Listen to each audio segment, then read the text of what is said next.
ஹாய்ங்க, இன்றைக்கி வீடியோவில் ஒரு தீபாவளி ஸ்பெஷல் ரெசிபி அரிசி முறுக்கு தாங்க பார்க்க போகிறோம். தீபாவளினாலே முறுக்கு, காரம், ஸ்வீட்ஸ், பட்டாசு தானே. நான் இன்றைக்கி அரிசி மாவில் முறுக்கு செஞ்சுருக்கேங்க. இது வந்து பார்க்கவே ரொம்ப டெம்ப்டிங்காக அட்ராக்டிவாக இருக்குல்ல, மொறுன்னு. நான் உடைக்கும் போது பார்த்திங்கன்னா எவ்வளோ உதிரியாக உடையுது பார்த்திங்களா. ஸோ இந்த ரெசிபி வந்து செய்கிறது ரொம்ப ஈஸிங்க. வெளியில் வாங்காமல் நம்ம வீட்டிலே நிறைய லவ்வோடு செஞ்சு இந்த தீபாவளியை செலிப்ரேட் பண்ணால் அது ஒரு தனி ஹாப்பினஸ்ங்க. அதுக்கு 100 கிராம் உளுந்தம்பருப்பு எடுத்துக்கலாம், 50 கிராம் பொட்டுக்கடலை எடுத்துக்கலாம், 2 ஸ்பூன் வெள்ளை எள்ளு எடுத்துக்கலாங்க, தேவையான அளவு உப்பு எடுத்துக்கலாம், 1/4 கிலோ ஒயிட் ரைஸ் ஃப்ளோர் எடுத்துக்கலாங்க. பேன் சூடாகவும் நம்ம எடுத்து வச்சுருக்க உளுந்தம்பருப்பை சேர்த்துக்கலாங்க. சேர்த்துட்டு அதை நல்லா ட்ரை ரோஸ்ட் பண்ணி எடுக்க போகிறோம். அது வந்து ஒரு மாதிரி ப்ரௌனிஷ் பிங்க் கலர் ஆகிற வரைக்கும் ட்ரை ரோஸ்ட் பண்ணிக்கலாங்க. ட்ரை ரோஸ்ட் பண்ணி எடுத்துகிட்டு அது ஒரு மிக்ஸி ஜாரில் சேர்த்து ஃபைன் மிக்சராக அரைச்சி எடுத்துக்க போகிறோம்.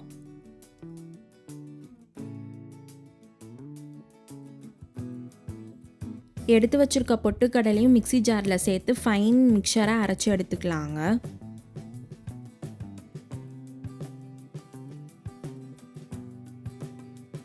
ஒரு பவுலில் பச்சரிசி மாவு சேர்த்துக்கலாங்க. சேர்த்துட்டு நம்ம மிக்ஸி ஜாரில் ஃபைன் மிக்சராக அரைச்சி எடுத்த பொட்டுக்கடலை மாவையும் உளுந்தம்பருப்பு மாவையும் சேர்த்துக்கலாங்க.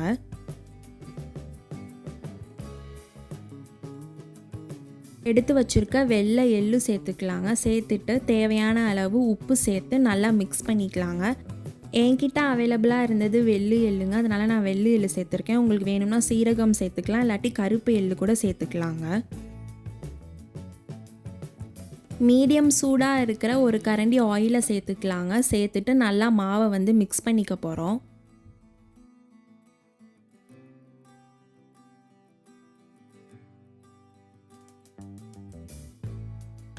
மாவுக்கு தேவையான அளவு தண்ணி சேர்த்துக்கலாங்க. தண்ணி சேர்த்துட்டு பிசைஞ்சு எடுத்துக்க போகிறோம். ரொம்ப இறுக்கமாகவும் பிசைஞ்சிடக்கூடாது, ரொம்ப தண்ணியாகவும் பிசைஞ்சிடக்கூடாதுங்க. ஒரு மீடியம் கன்சிஸ்டன்சிக்கு நம்ம வந்து முறுக்கு மாவை பிசைஞ்சு எடுத்துக்க போகிறோம்.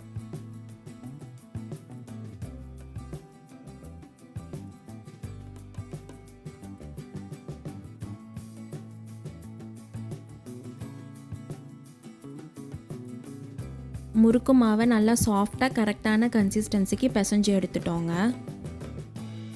முறுக்கு உலக்க எடுத்துக்கலாங்க. அதில் வந்து நமக்கு தேவையான அளவு மாவை சேர்த்துக்கலாம். உங்களுக்கு எந்த அச்சு வேணுமோ அந்த ஷேப் அச்சையும் நம்ம சேர்த்துக்கலாங்க. முறுக்கு பிழியறதுக்கு முன்னாடி ஒரு 1/2 அன் ஹவருக்கு முன்னாடி நம்ம இந்த உலக்குலையும் அச்சுலையும் எண்ணெயை தடவி யூஸ் பண்ணோம்னா முறுக்கு பிழியறதுக்கு கொஞ்சம் ஈஸியாக இருக்குங்க. ஸோ எனக்கு தேவையான அளவு நான் மாவையும் சேர்த்துட்டேங்க. இப்போ வந்து நம்ம முறுக்கை பிழிய போகிறோம். ஸோ நான் வந்து இந்த மாதிரி கரண்டியில் வந்து முறுக்கை வந்து பிழிய போகிறேங்க. உங்களுக்கு எது கம்ஃபர்டபுளாக இருக்கோ அதில் வந்து நீங்கள் பிழிஞ்சிக்கலாம். நான் வந்து ஒரு 2 to 3 லேயர் வந்து சுற்றிக்கிறேங்க. உங்களுக்கு எத்தனை லேயர் வேணும், ரொம்ப ஒரு மாதிரி பல்ஜியாக வேணும் அப்படின்னா நீங்கள் ஒரு 4 to 5 லேயர் சுட்டுக்கலாம். பட் அது கொஞ்சம் வந்து வேக டைம் ஆகுங்க. ஸோ நான் எனக்கு ஏற்ற மாதிரி ஒரு 3 to 2 லேயர்ஸ் வந்து நான் முறுக்கு வந்து பிழிஞ்சு விட்டுக்கிறேங்க.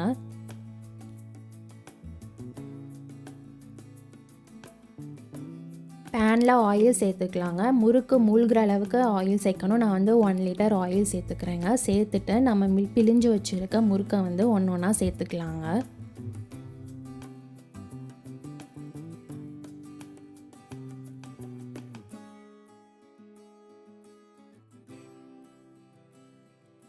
எண்ணெயில் நல்லா வேக விட்டு எடுத்துக்கணுங்க.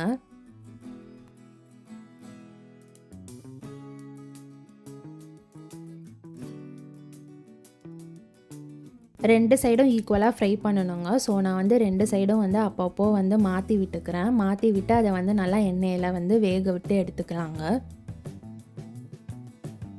முறுக்கு வந்து ரெடி ஆயிடுச்சுங்க. இது வந்து எண்ணெயில் வந்து அந்த பொரிக்கிற சத்தம் அடங்கிடுச்சுனாலே முறுக்கு வந்து ரெடி ஆயிடுச்சுன்னு அர்த்தம். நம்ம வந்து எடுத்து ஒரு பிளேட்டில் ட்ரான்ஸ்ஃபர் பண்ணிக்கலாங்க.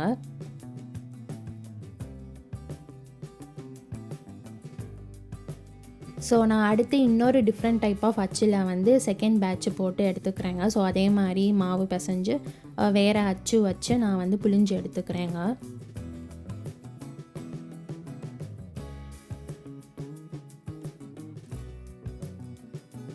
ரெண்டு பக்கமும் நல்லா ஈக்குவலாக வேகணுங்க. ஸோ அப்பப்போ வந்து நம்ம வந்து திருப்பி விட்டுக்கலாம்.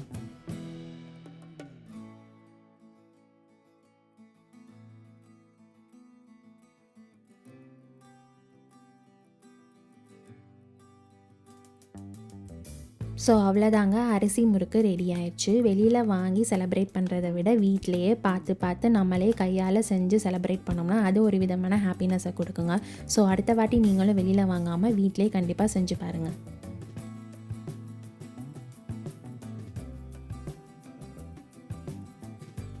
கிறிஸ்பியான முறுக்கு ரெடி பண்ணியாச்சுங்க. ஸோ இந்த ரெசிபி உங்களுக்கு பிடிச்சிருந்துச்சுன்னா Sooru-Ready-ah யூடியூப் சேனலை லைக், ஷேர், சப்ஸ்கிரைப் பண்ணி பெல் பட்டனை கிளிக் பண்ணிக்கோங்க. தேங்க்ஸ் ஃபார் வாட்சிங்.